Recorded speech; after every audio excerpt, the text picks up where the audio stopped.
Hey guys, it's Tom from Logan back with another video for you, and today we're going to be taking a look at a water cooling kit from Special Tech.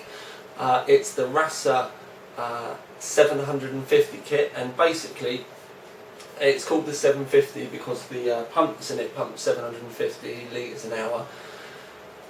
And I have done another video of this, and I'll put the link underneath, of me installing this in this rig, showing you all the parts and everything. But essentially there's an RS360 XSPC radiator which I've fitted in the roof, and we've got 3 Cooler Master fans on the top at the moment, but I will be doing the difference between push and push-pull, so 3 lots of fans against 6 lots of fans, so we'll be doing both of those. And there's an XSPC dual bay reservoir in the front with a 750 litre an hour pump in there, which I've already said about. And then there's the XSPC Rasa water block. I'll bring you in and give you a quick look in a second. But one of the reasons why I want to do this is there's a lot of water and air cooling heat sinks out there at the moment, very well priced and also very quiet as well. But a lot of people don't realise the overheads that you can get with water cooling. Now, what I mean by overheads is your idle temperature is going to be roughly the same, but your load temperatures will be massively different, to the point where you can get a lot more volts depending on your chip, because obviously you can't just keep overvolting, but you can put a lot more volts in and still keep the temperatures down to a very reasonable level, as I will show you later on, because I've already tested this and seen the kind of temperatures that I'm getting and the overclocks I'm getting. So there is a big difference, and I don't want to try and say too much at the beginning because I want to do a nice wrap up at the end. But for all of you regulars, you are going to want to go and get a cup of tea, because this ain't going to be a 5-minute video. And for anyone finding my videos for the first time, please remember to subscribe and comment. But what I'm going to do now is I'm going to bring you in for just a quick look around the rig, because we've already fitted this and had a good look at all the parts in another video, and then we're going to start the testing. And we'll do the testing in exactly the same way that I would normally do all of the air heat sinks, but then I'm going to do a maximum overclock, kind of balls out, see what we can get from it, test at the end, which will be quite unique to this, because we generally find the limits of heat sinks a lot quicker than what we will do this. But without further ado, let's come in for a look. As I've said, guys, I have already shown the video of this rig actually being built, but there's the XSPC double bay res in the front. If I spin round, you can just about see the pump and everything just kind of hiding in there.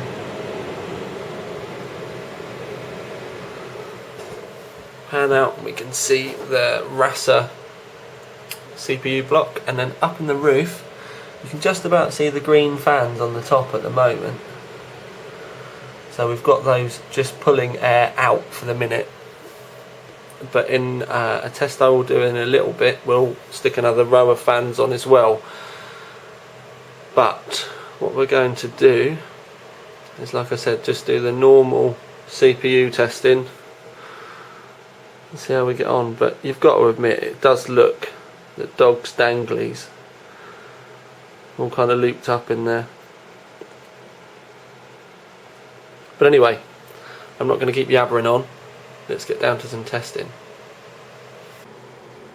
Right then, guys, you can see the inside temperature there is 21.5. When I took my results, it was 21.4.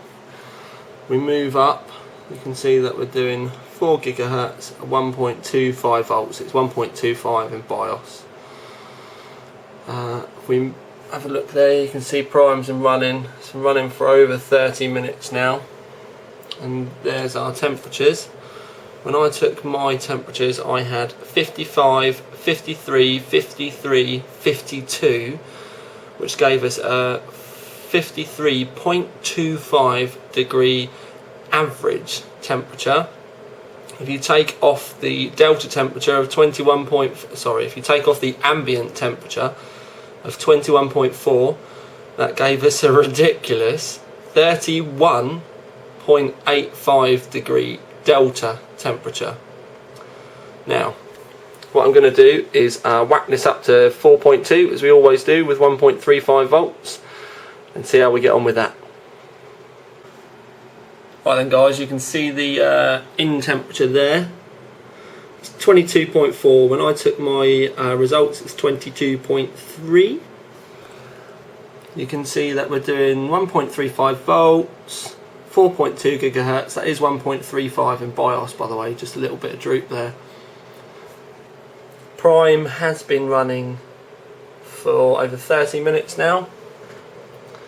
And there's our temperatures. Now, when I took my results, I had 64, 62, 62, 60, which gave me an average temperature across all 4 cores of 62 degrees. Take away, at the time, the 22.3 degrees ambient temperature, that gave me a 39.7 degrees delta temperature. So cracking temperatures there. Now, let's move on to the next part of the testing. Right then guys, just showing you the 24 degrees ambient.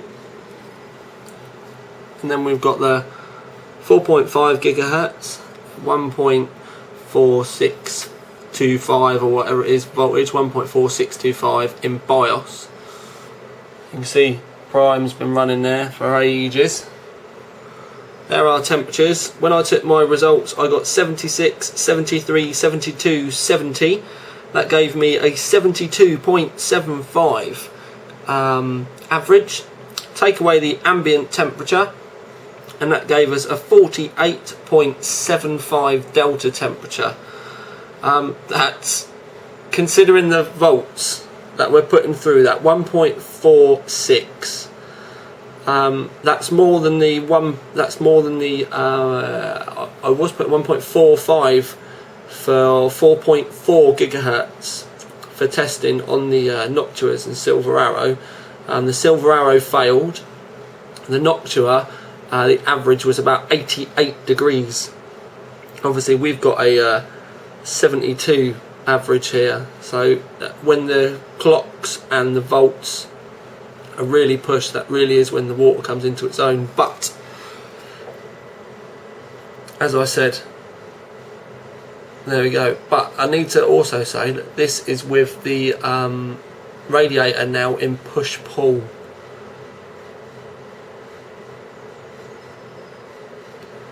So basically we had a 52.25 with 2 lots of fans, and now we've got a 48.75 with 2 sets of fans. So yeah, we lost roughly 4 degrees there by adding a second set of fans.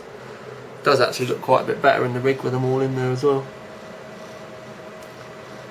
Anyways, I think we've done enough testing. Let's get this video wrapped up. Right then guys, cool, blimey, there's a lot of bases I need to cover here, and for starters I need to say that, or just to draw attention to the fact that I did run all the fans at 12 volts, just so that there was no kind of arguments. I could have started going for lower fan speeds and using fan reducers, although I haven't got enough to reduce the speed of all 6 fans.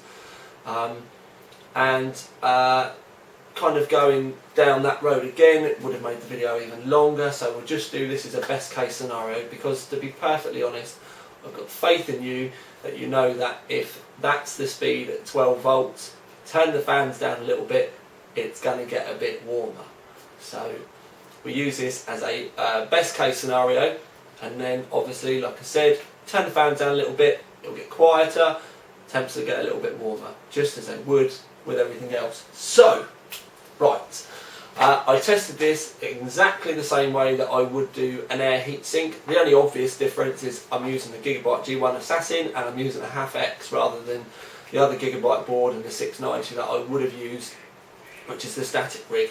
And the main reason is because I need a bigger case to fit the bigger radiator in. So that's the only kind of difference. It really isn't going to make a massive amount of difference. Anyway, this kit at the 4 GHz, 1.25 volts, 53.25 average, and then take the ambient off, that gave us a 31.85 delta. Comparing that to the kind of around and about 40 degrees delta that you would get with the Silver Arrow and the D14, you can see that you've got a good sort of 8-9 degrees difference there straight away with quite an easy low clock. So an 8 or a 9 degrees delta difference, that's a fair old chunk. That's actually the difference between the D14 and the Be Quiet Dark Rock Pro. So if I was to compare this to the Dark Rock Pro, and there's 20 degree difference, or sort of 18-20 degrees difference. So you can understand that we've got some big gaps opening up here. Increasing the clock to 4.2 with a 1.35 V core, we had a 62 average. Take the ambient off that, and then we had a 39.7 degrees delta. From that, you can then compare that to about a 50 degree delta temperature for the Silver Arrow and the D14. So you're looking at sort of an easy 10 degrees difference there, a solid 10 degree difference as well. Kind of goes into a little bit more. All of these tests so far have been with just 3 fans, so just the fans in the top sucking out. Then I'd normally run a 4.4 GHz run. So far only the Noctua has ever passed it. And it's 4.4 GHz at 1.45 volts. Well, I actually run this at my bench clock, which was 4.515 GHz, 215 base times 21 with a 1.4625 V core, and with 3 fans, so just the single bank of fans, we had a 75.25 average with a 52.25 delta. Bearing in mind that the average temperature on the Noctua was 88 degrees at 1.45, and it was a 67 degrees delta temperature. With that, those two scores, that's a 15 degrees difference between the Noctua with a slightly cooler, with a slightly less volts, and the water cooling kit. If you stick a second bank of fans on, so you've got push-pull, 3 on the bottom, 3 on the top, the temps dropped from 52.25 delta to 48.75 delta. So you're getting about another 3 degrees there.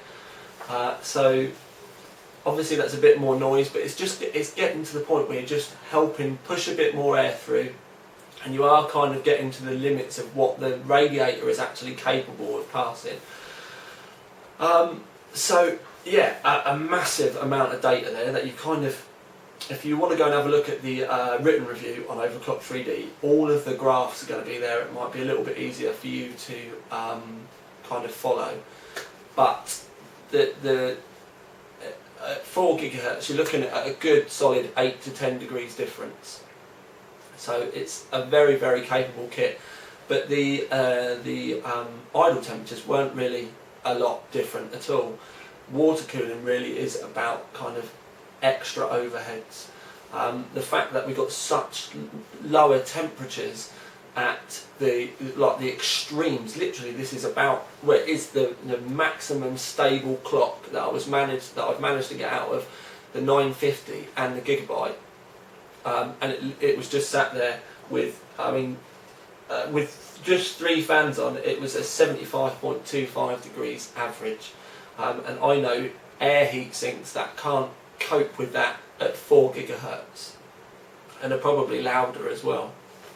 So the thing is with water cooling, what you kind of need to understand is that if you're not really overclocking much or anything like that, it's probably not going to be for you, because it is a lot more expensive. A lot of people find it daunting as well. But if you want either a really high performing, massively overclocked rig, or you might even be looking for a reasonable clock but quieter, it could really be right up your street. But the thing for me with water cooling is it's also about the looks, it's about the aesthetics. It's something completely different in your rig. It adds that kind of extra bit of bling because of, like, you can have your radiator and in the roof of a lot of cases. You can obviously have the fans underneath, and if they're LED, they'll be lighting up your case as well. I've always personally seen water cooling as that kind of icing on the cake. It adds so many more things into your rig that you can play with and mod and add to. Obviously, you can choose the colour of your fans, you can choose the colour of the coolant. You've just got lots and lots more options. And to be perfectly frank, the results speak for themselves. Yes, it's $139.99 from Special Tech. So once you've had your coolant on, you're looking at 150 quid. So you're looking at more than twice the price of a D14.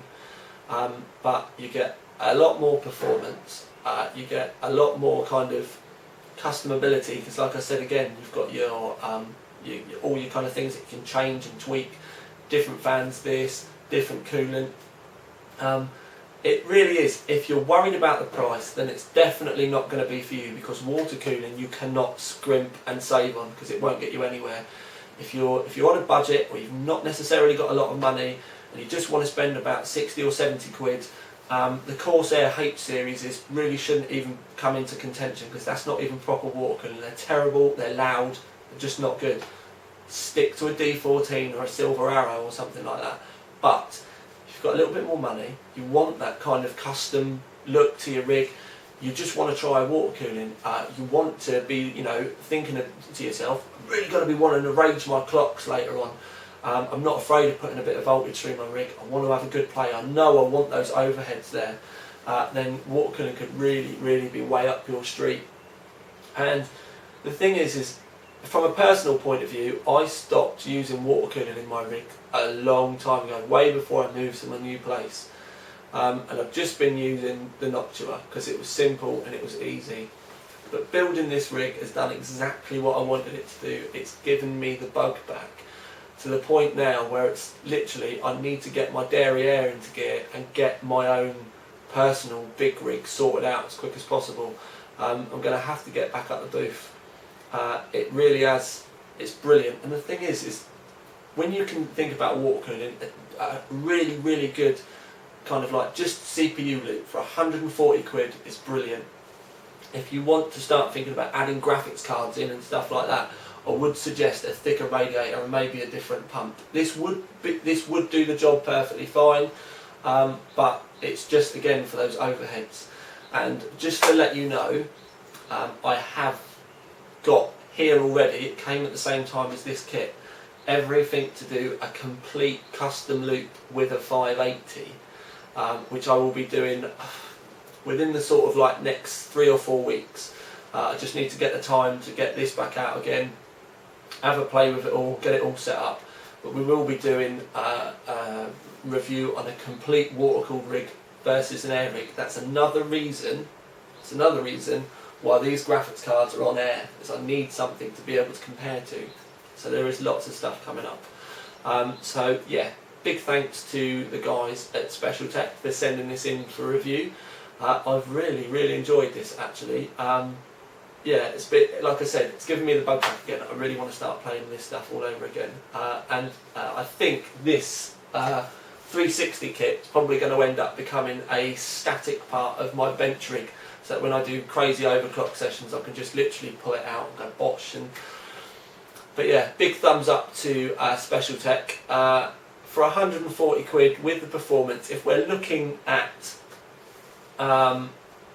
it against a heatsink, obviously the price is quite large, but if you look at this against the price of water cooling stuff, it's actually a very competitive and well priced system.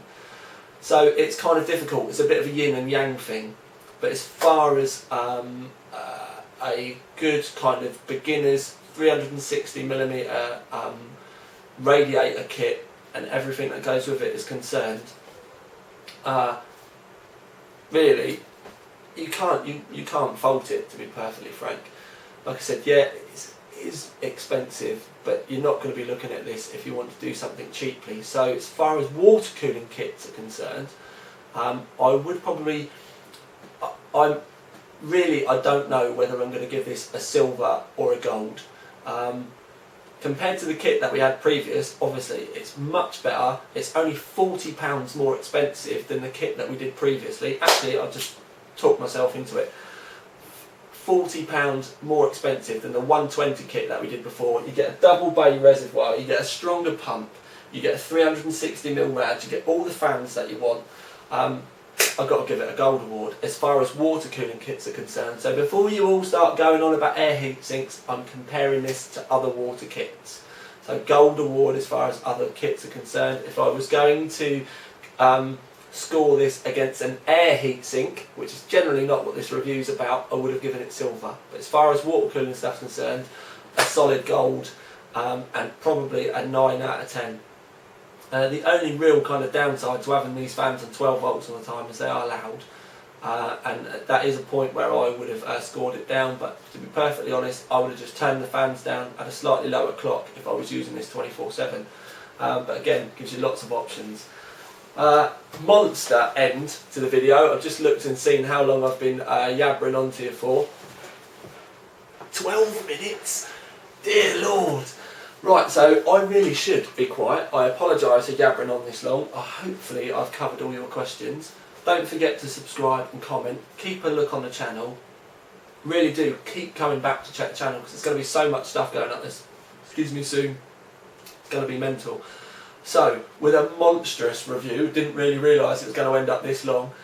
With a monstrous review, this is Tiny Tom Logan, out.